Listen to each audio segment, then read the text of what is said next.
हलमा उपस्थित हुनुभएका सभाध्यक्ष, प्रमुख अतिथि, विशिष्ट अतिथि, समय सूचीका अतिथिहरू लगायत पूर्व विद्यार्थी तथा हाल अध्ययनरत विद्यार्थीहरू लगायत यो हलमा उपस्थित हुनुभएका सम्पूर्ण महानुभावहरूमा म लोकेश बोहराको तर्फबाट नमस्कार साथै न्यानो अभिवादन तथ्याउँछु स्वीकार्नुहोस्। आजको शीर्षक रहेको छ भ्रष्टाचार नियन्त्रण र सुशासन आजको आवश्यकता। सर्वप्रथम त म आजको यो महत्त्वपूर्ण शीर्षक भ्रष्टाचार नियन्त्रण र सुशासन आजको आवश्यकता भन्ने महत्त्वपूर्ण विषयमा आफ्ना केही भनाइहरू प्रस्तुत गर्न गइरहेको छु। सुरुमा त भ्रष्टाचारको विषयलाई उठान गरेँ मैले। भ्रष्टाचार भनेको सार्वजनिक सम्पत्तिको दुरुपयोग गरी व्यक्तिगत लाभ लिने कामलाई नै भ्रष्टाचार भन्ने गरेका छौँ हामीले। मैले देखे गरेको छु, धेरै ठाउँमा सुनेको छु, तर रियलमा पनि देखेको छु। चाहे त्यो सरकारी निकायमा होस्, कुनै प्राइभेट निकायमा होस्, विभिन्न ठाउँमा नातावाद, कृपावाद, काममा ढिला सुस्ती, हरेक ठाउँमा भ्रष्टाचार भइरहेका छ। जता पनि अनियमितता भइरहेको छ। विशेष गरेर अहिले धेरै घटनाहरू आइरहेका छन् यातायात कार्यालयहरूमा। 2-4 पैसाको लोभ देखाएर, 2-4 पैसा दिएर नक्कली फेक लाइसेन्सहरू, विभिन्न किसिमका उदारा भाषण गर्ने, उदारा कुरा गरेर रियल लाइसेन्स नदिएर आज चाहिँ जनताहरू ठगिएको अवस्था छ। चाहे शिक्षा क्षेत्रमा होस्, शिक्षामा पनि भ्रष्टाचार त्यस्तै छ। हरेक ठाउँमा सुशासन आजको आवश्यकता हो। जवाफदेहिता हुनु पर्यो। अहिलेको युगमा, अहिलेको समाजमा सुशासन नभएर कुशासन भइरहेको छ।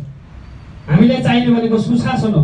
जनताले अमूल्य मतदान गरेर अमूल्य आफ्नो मान्छेको जीवनमा गर्नुपर्ने भनेका रक्तदानहरू, मतदानहरू विभिन्न किसिमका भन्ने गरेका छौँ, हामीले सुन्ने गरेका छौँ। अमूल्य मतदान दिएर अमूल्य भोट प्रदान गरेर ओहदामा पुर्याएका हुन्छन् महामहिमहरूलाई। तर त्यो आफ्नो हक अधिकारको दुरुपयोग गरी आज कुशासन देशलाई कति पछाडि धकेलिरहेको छ भनेर आज हामीले प्रत्यक्ष देखिरहेका छौँ।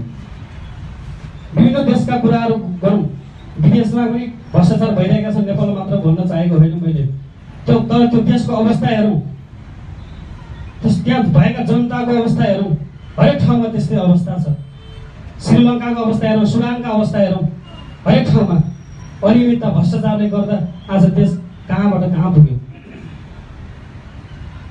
हाम्रो देश नेपालमा पनि त्यस्तै भइरहेको छ। एउटा शिक्षा क्षेत्रमा हेरौँ, एउटा गरिब निमुखा व्यक्तिको छोराले राम्रो शिक्षा प्रदान गर्न पाएको छैन, गुणस्तरीय शिक्षा प्रदान गर्न पाएको छैन, प्राविधिक व्यावसायिक तालिमहरू, सिपमूलक कार्यक्रमहरू सिक्न पाएको छैन। शिक्षामा पनि भ्रष्टाचार भइरहेको छ। स्वास्थ्यमा त्यस्तै छ, एउटा राम्रो उपचार गर्न पाएका छैनौँ। एउटा सरकारी हस्पिटलमा जाउँ, महिनौँ कुर्नुपर्ने उपचारको लागि, एउटा अपरेसन, सामान्य एउटा आफ्नो पालोको लागि, आफ्नो त्यो सिस्टम अनुसार जानको लागि त्यस्तो गर्नुपर्ने। तर त्यहाँ चाहिँ एउटा विडम्बना के छ भन्दाखेरि त्यहाँ पनि नातावाद छ। एउटा राम्रो उपचार आफू बिरामी भएको छु है भनेर त्यो हस्पिटलमा जानु पर्यो, सरकारी हस्पिटलमा जानु पर्यो, त्यो राम्रो उपचार हुँदैन। त्यहाँ पनि नातावाद, कृपावाद हुन्छ, आफ्नोलाई प्रायोरिटी हुन्छ।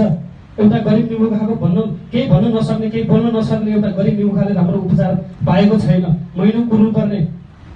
पावर पहुँच छ त्यो ठाउँमा, कोही आफ्नो मान्छे भएको मान्छेले चाहिँ समयमा उपचार पाउनुपर्ने, राम्रो स्वास्थ्य पाउनुपर्ने। आजको अवस्था त्यस्तो भइरहेको छ। रोजगारीमा हेरौँ, हरेक छोरीचेलीहरूदेखि हरेक युवाहरू विदेशिनु परेको छ। हरेक ठाउँमा भ्रष्टाचार भइरहेको छ, अनियमितता भइरहेको छ।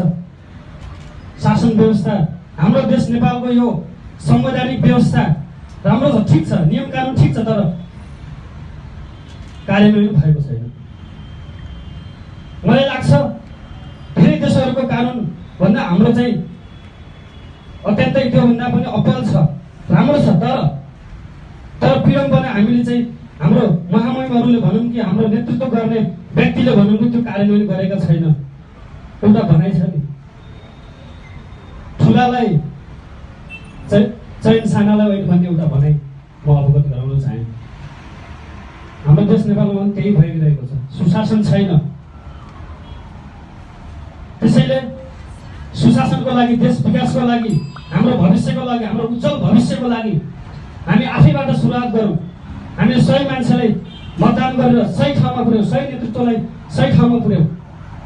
अन्तमा के भन्न चाहन्छु भने, सभाध्यक्ष महोदय, मैले त्यो नेतृत्वलाई मात्र कमजोर नराम्रो भन्न खोजेको होइन, हामीबाट पनि कमजोरी भएको छ। त्यसैले गर्दा आज हामीबाटै सुरुवात गरौँ, त्यो नेतृत्वलाई पनि सुरुवात गरौँ, हामीबाट पनि सुरुवात गरौँ। सबैभन्दा पहिला हामीले आफ्नो घरबाट, आफ्नो परिवारबाट, आफ्नो स्थानबाट, आफ्नो ठाउँबाट सुरुवात गरौँ। सही व्यक्तिलाई चुनौँ, सही ठाउँमा पुर्याउँ। व्यवस्थालाई त्यो व्यक्तिले मात्र दोष नलगाउँ। त्यसैले